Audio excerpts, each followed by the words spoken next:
Bonjour, konnichiwa tout le monde, c'est Erika, une japonaise qui parle français. Dans cette vidéo aujourd'hui, je voudrais répondre aux questions qui étaient posées par une journaliste, Charlie. Salut Charlie. Hello, ici le monde des ados. Première question, quel âge as-tu et où vis-tu au Japon? Tout d'abord, je m'appelle Erika et c'est mon vrai prénom. Il y en a beaucoup qui m'ont dit mais c'est pas vraiment un prénom japonais. Je ne sais pas si c'est authentique japonais, je ne sais pas ça vient de où, mais maintenant il y en a beaucoup qui s'appellent Erika au Japon. Et en japonais, ça se prononce plutôt comme Erika et pas Erika, mais je prononce Erika pour que les Français, les francophones puissent comprendre plus facilement. Et j'ai 27 ans, je sais que ça se voit pas, on m'a dit beaucoup quand j'étais en France. Et actuellement, j'habite au Japon, à Tokyo. Après 12 ans de mes études en Europe, je suis revenue au Japon et je travaille et je vis à Tokyo, c'est ma ville natale. Lorsque tu es venue en France, quelles étaient tes idées reçues sur les Français et qu'est-ce que tu attendais de voir dans le pays?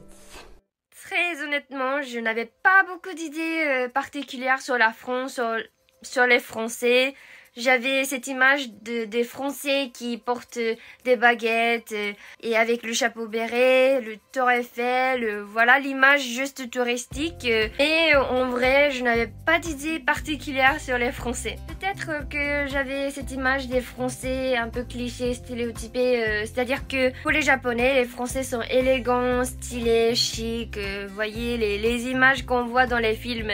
Est-ce que tu as appris le français à l'école et est-ce que apprendre le français quand on est japonaise, c'est difficile? Bon, je pense que la réponse est un peu évidente, mais la langue française pour les Japonais, c'est très difficile. Déjà, la première chose, c'est la prononciation. C'est hyper difficile.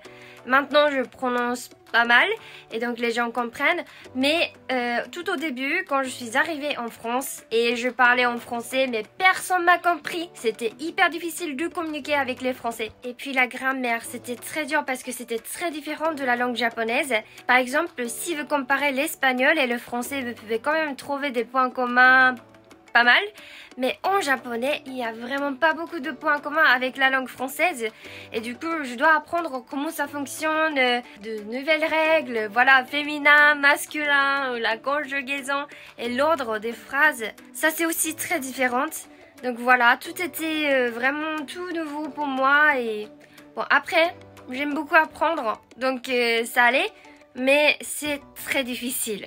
Alors le français, on n'apprend pas à l'école particulièrement. Moi j'ai choisi une école particulière, un peu spéciale pour apprendre le français. Donc j'ai pu apprendre le français en tant que deuxième langue étrangère dès le lycée. Mais normalement, les gens, on n'apprend pas à l'école. C'est seulement à la fac que vous pouvez commencer à apprendre le français en tant que la deuxième langue étrangère. Et il y en a beaucoup qui choisissent le français pour la deuxième langue étrangère. Mais c'est pour la culture générale, on apprend qu'une fois par semaine, donc il y en a beaucoup qui prennent les cours de français mais qui ne parlent pas du tout en vrai. Est-ce que quand tu étais ado, tu avais déjà envie de voyager, tu avais envie de découvrir un autre pays et est-ce que tu t'intéressais déjà à la France? Et oui, depuis que j'étais toute petite, j'étais toujours intéressée par les différences culturelles, juste le paysage, la langue, les visages des gens, les couleurs des cheveux, tout ça, tout ce qui est différent, ça m'attire et ça me fascine parce que j'ai envie de savoir pourquoi c'est différent. Voilà, j'étais toujours curieuse et je suis toujours curieuse. Pourquoi as-tu décidé de commencer à faire des vidéos, de créer ta chaîne YouTube et tes comptes Instagram et TikTok? C'est une longue histoire, mais la première chose qui m'a inspirée, c'est Cyprien, un youtubeur français très connu. Il a fait une vidéo sur les différences culturelles entre le Japon et la France. Il a raconté des choses choquantes lors de son voyage au Japon. Et ça m'a vraiment fait rire et ça m'a beaucoup inspiré et j'ai adoré vraiment parce qu'il y a beaucoup de choses qui sont différentes entre le Japon et la France et il a raconté d'une manière très drôle et d'une manière très positive et j'ai beaucoup aimé sa passion sur le Japon. Donc voilà, je pense que c'était la première chose qui m'a inspirée et que voilà, je me suis dit bah peut-être j'aimerais bien le faire. Après, j'aime beaucoup discuter avec les gens sur des différences culturelles depuis toujours. Et quand je suis allée en France, j'ai rencontré pas mal de gens qui s'intéressaient au Japon, mais qui ne connaissent pas le vrai Japon. mais qui aiment le Japon. Donc je voulais vraiment transmettre et partager le vrai Japon à mes yeux, et d'autres choses que des mangas et des animés. Et aussi parfois j'ai remarqué que quand il y a des différences, parfois ça crée des problèmes, ça crée des conflits. Mais en fait, pour moi, les différences, c'est parfois difficile, mais toujours, ça a été toujours quelque chose de fascinant et attirant pour moi. Et donc je voulais partager les différences culturelles d'une manière positive. Parfois un peu drôle, un peu comique, parfois je sais pas, mais j'apprécie vraiment des différences culturelles et je veux les partager d'une manière positive, voilà. Et c'est ce que je fais attention tout le temps quand je fais des vidéos.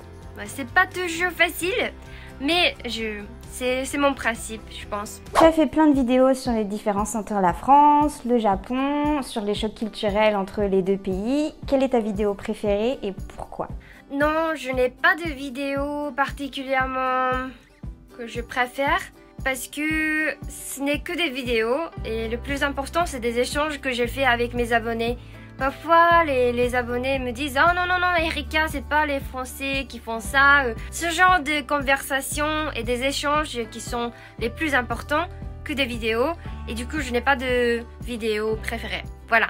Est-ce que tu pensais que tes vidéos auraient autant de succès en France? Non, franchement, parce que déjà, faire des vidéos en français, le français, c'est pas ma langue natale. Du coup, c'est très difficile.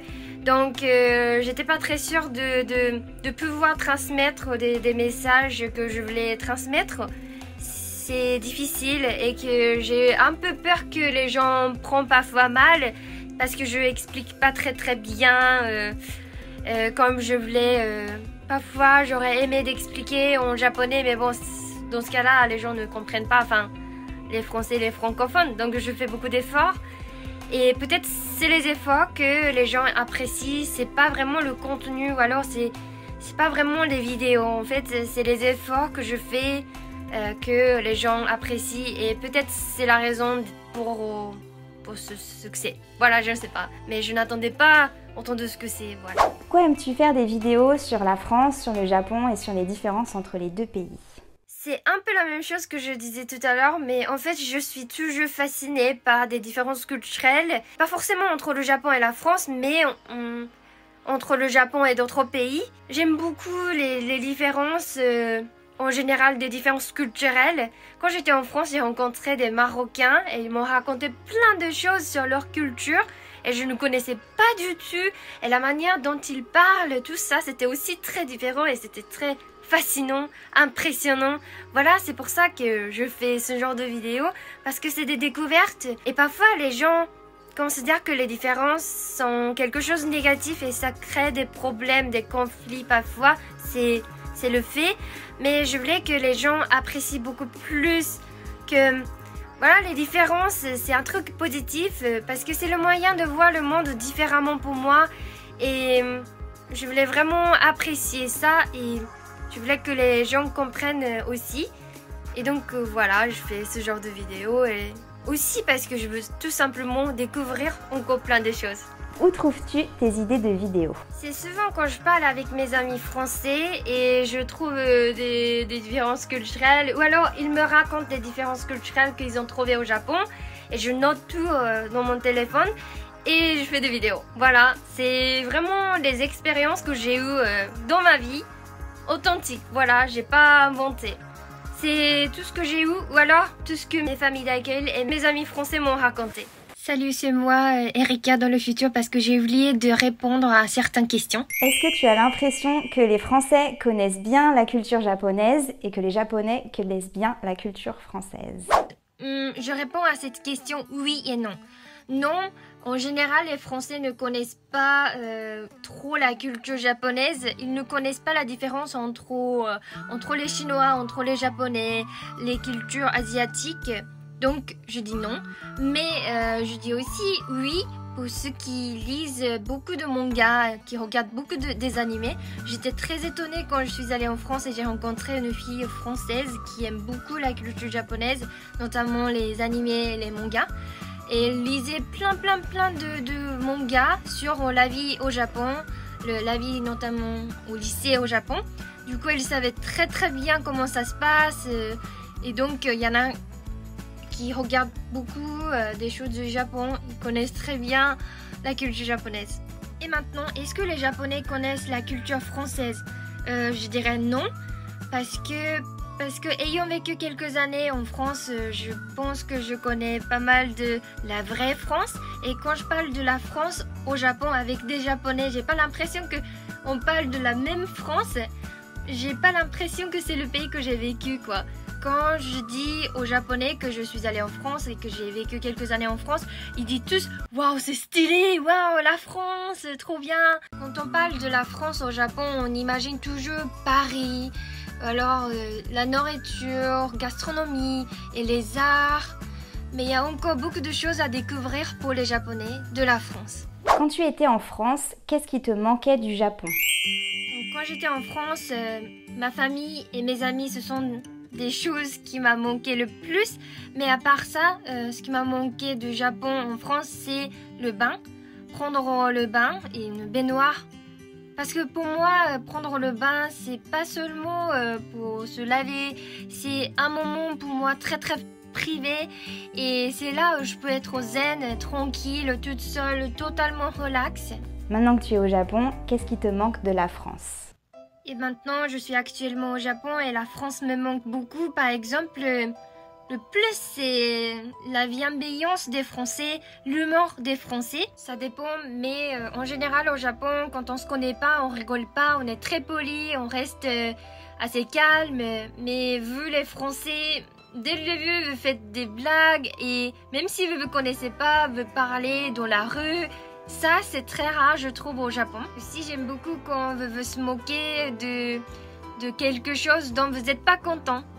J'ai l'impression que les Français râlent beaucoup plus que les Japonais. Enfin, je veux dire, j'ai remarqué qu'en France, les gens expriment son opinion, son avis sur quelque chose devant les gens. Au Japon, je pense qu'on le fait pas trop, par la peur d'être jugé. Donc, j'aime beaucoup la honnêteté des Français, le côté très franc des Français, et ça me manque beaucoup au Japon.